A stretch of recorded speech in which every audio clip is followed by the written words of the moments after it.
vamos a hablar de México, porque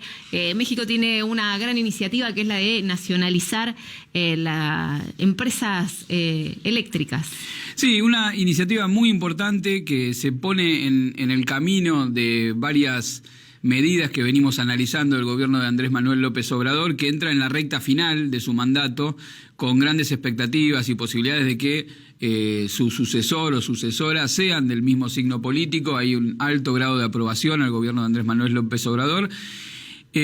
Hace un mes hablábamos de la nacionalización del litio, que tiene que ver con la posibilidad de que México controle las reservas de litio para luego ser explotadas. Después le sumamos cómo Tesla tiene planteado poner una fábrica de autos a batería eléctrica ahí, sobre la base del control que tiene México sobre el litio. Y en este caso vamos a hablar del tema de la electricidad. Se dio a conocer en las últimas horas que el gobierno de México llegó a un acuerdo para adquirir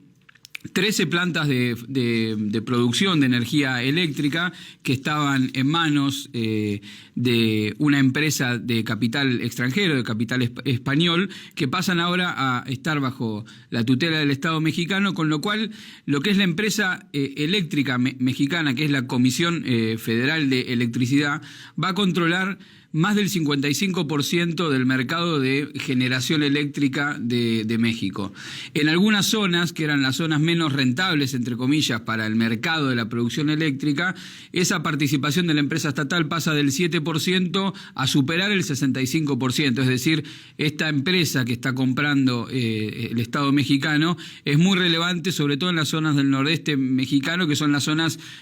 con menos desarrollo industrial y que más necesitan de la presencia estatal. Esto representa que el Estado mexicano, a través de la empresa de electricidad estatal, pasa a ser el factor más relevante en la producción de energía, en momentos donde la energía se ha vuelto no solamente una cuestión de derechos básicos de la población. En el mensaje del día de ayer, el presidente Andrés Manuel López Obrador se encargó de remarcar que va a sostener la política de no aumento de las tarifas, subrayo, desde que asumió Andrés Manuel López Obrador y hasta que termine su mandato se compromete a no aumentar las tarifas a los consumidores en materia eléctrica, pero no solo no aumentarlas, sino que ha multiplicado la capacidad de producción eléctrica y multiplicado la capacidad de producción eléctrica en manos del Estado en este momento. En momentos donde la cuestión de la energía y en particular de la producción de energía eléctrica es un elemento estratégico en el mundo, digamos, estamos viviendo conflictos bélicos en relación a la geopolítica de la energía en el mundo, creo que es un camino a analizar y a entender, y que en gran medida revierte todo lo que había sido un proceso de privatización de las grandes empresas estatales mexicanas, producto de lo que habían sido los años de giro neoliberal del PRI y luego de la emergencia de los gobiernos del PAN, dos partidos políticos que hoy están en la oposición y que están juntos conformando un frente, lo que sería la derecha en México hoy. Entonces, si sumamos Pemex, que sería la YPF de México, y ahora con la Comisión Federal de Electricidad, tenemos que México, de cara a lo que son los desafíos en un mundo en crisis, se hace del control de las herramientas estratégicas en relación a la cuestión energética para garantizar un cierto desarrollo industrial, porque sabemos que la competitividad de las industrias tiene como factor la cuestión energética como un elemento central, pero también como una cuestión de soberanía en relación al control estatal y soberano sobre estos recursos, y también mucho mayor margen de maniobra sobre una cuestión tan sensible a la inflación que afecta a todos los países, no tanto como al nuestro, pero afecta a todos los países, que tiene que ver con las tarifas energéticas. Entonces es un juego que abre toda una nueva dimensión en el espectro político mexicano, y que fue una gran noticia que consolida esta política de carácter popular, nacionalista del gobierno mexicano. Ahora nos vamos a Estados Unidos para hablar un poco de la situación judicial de Trump, que bueno, está bastante complicado, ¿no? Un caso bastante particular, digo, porque no es algo que le haya pasado a otro presidente, ¿no? Bueno, a ver, no es normal, es cierto, ver a un expresidente norteamericano tener que someterse a poner los dedos en el pianito, como se dice, que se lo vio en el día de ayer, tener que allanarse a la justicia, en este caso la justicia del Estado de Nueva York, un Estado bastante contrario a la ideología política de Trump, un Estado, si se quiere, progresista dentro del espectro político norteamericano, donde a Trump se lo cita, se lo acusa de haber querido sobornar o querer acallar las supuestas denuncias que una actriz o una ex actriz porno tenía en función de una relación que ella había tenido con él y que él de alguna manera la había querido silenciar. Todo un ribete, digamos, bastante apolítico, la historia en sí misma, pero el impacto que tiene es muy político, porque se trata de un expresidente que pretende ser el principal líder de la oposición al gobierno de Biden, en un contexto donde se empieza a dirimir lo que son las internas, que allá se llaman primarias, dentro del Partido Republicano, a ver quién se va a constituir como el principal adversario del presidente Biden, que en principio va a buscar su reelección en las próximas presidenciales. Donald Trump no está tan bien posicionado como él quisiera. Hace unos meses analizábamos el resultado de las elecciones de medio término, de las legislativas, donde se esperaba que los partidarios de Trump obtuvieran resultados mejores. No fueron tan buenos, de hecho Biden salió relativamente fortalecido, se esperaba que le fuera peor. En el día de ayer, cuando él fue a declarar, si bien hubo una manifestación de partidarios de Trump en la puerta de los tribunales, no fue tan fuerte como se esperaba. Y si bien el principal adversario dentro de la interna del Partido Republicano, que es el gobernador de Florida, DeSantis, salió a apoyar las denuncias de Trump en relación a que esto es una persecución política, no está claro que esta espectacularización de su figura, vinculado con una actriz o una ex actriz porno, que se ponga en el lugar de víctima, le dé los réditos que le dio durante su primera campaña que lo llevó a presidente de Estados Unidos. Hay que ver esto cómo termina cristalizando. Lo cierto es que el presidente Biden evitó la polarización con él, le bajó un poco el precio a la situación de las declaraciones de Trump. Hay que ver cómo él se declaró, digamos, inocente. Dice que hay una especie de persecución política hacia él. Él argumenta, claro, que esto es parte de una persecución política. Recordemos que dentro de las cosas por las cuales está siendo investigado Trump, esta es una, digamos, no tiene, como decía antes, tanta relevancia política. Él también está siendo investigado por un comité especial por los hechos que sucedieron, por ejemplo, en la invasión al Capitolio, por la instigación a no reconocer los resultados electorales de las elecciones presidenciales. Digamos, esas son causas o procesos mucho más fuertes en términos políticos que este lo sirvió para instalarse, para volverse a instalar en los medios, pero no con la potencia que tenía en otra época la figura de Trump. Así que hay que ver cómo termina cristalizando esto, pero claramente es como una previa de las primarias republicanas, donde se va a dirimir quién va a ser el candidato que enfrente al presidente Biden en la búsqueda de su reelección.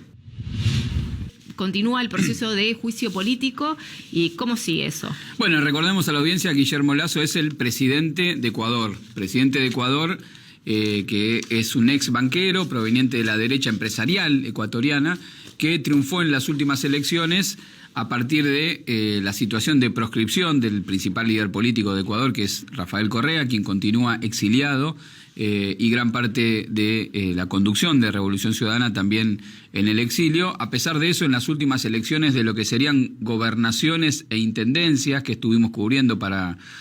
Cuánto Cuento en Ecuador, obtuvieron los candidatos de Revolución Ciudadana victorias inesperadas en varios puntos de Ecuador, en alcaldías determinantes. Y esto lo digo para decir que el clima político en Ecuador fue cambiando y es un momento de gran adversidad para el presidente, en el marco de una crisis social muy relevante, muy importante, y también una crisis de seguridad en Ecuador, donde la acción de distintas bandas armadas, bandas vinculadas con los narcos, han llevado los índices de criminalidad a superar todos los récords esperados. Entonces, en ese contexto de crisis social, crisis política, alarmas de inseguridad y retracción del Estado de sus funciones básicas, es que aparece la debilidad de Lasso. Y en ese contexto estalla un escándalo de corrupción que también estuvimos cubriendo en esta columna en anteriores emisiones, que se llama El Gran Cuñado, que tiene que ver con los supuestos vínculos de quien es el cuñado de Lasso con el tráfico de influencias y el acceso a negociados por parte de estos familiares de Lasso. En ese contexto aparece la posibilidad de llevar adelante el juicio político, impulsada fundamentalmente por la oposición en la Asamblea Nacional. Fundamentalmente desde el correísmo se inicia este proceso de juicio político que tenía que ser revisado por la Corte Suprema para ver si cumplía con los procedimientos establecidos en la Constitución para poder avanzar de manera legal con el juicio político. La noticia es que efectivamente la Corte habilitó la legalidad de este proceso de juicio político y ahora queda por ver el desarrollo del juicio como tal y finalmente lo que va a terminar definiendo es si están o no están los porotos, si están los números para consumar la destitución de Lasso. Para eso se necesitan 2/3 de los votos de la Asamblea. La Asamblea está compuesta por 139 miembros, es un poder legislativo unicameral, en el caso de Ecuador no tienen Senado y diputados, sino que es una Asamblea Nacional. Los votos estarían, si se juntan los votos del correísmo con los votos de Pachacuti, que es la otra ala de la oposición, que es el brazo político del movimiento indígena, más algunos independientes, podrían llegar a estar esos votos. Eso habla de la debilidad política del presidente. Hay que ver si con el desarrollo del juicio político eso finalmente se terminan juntando los votos que potencialmente estarían si se juntan en un mismo lugar. ¿Qué alternativas le quedan a Lasso? Bueno, por un lado, Lasso ha aprovechado esta situación de inseguridad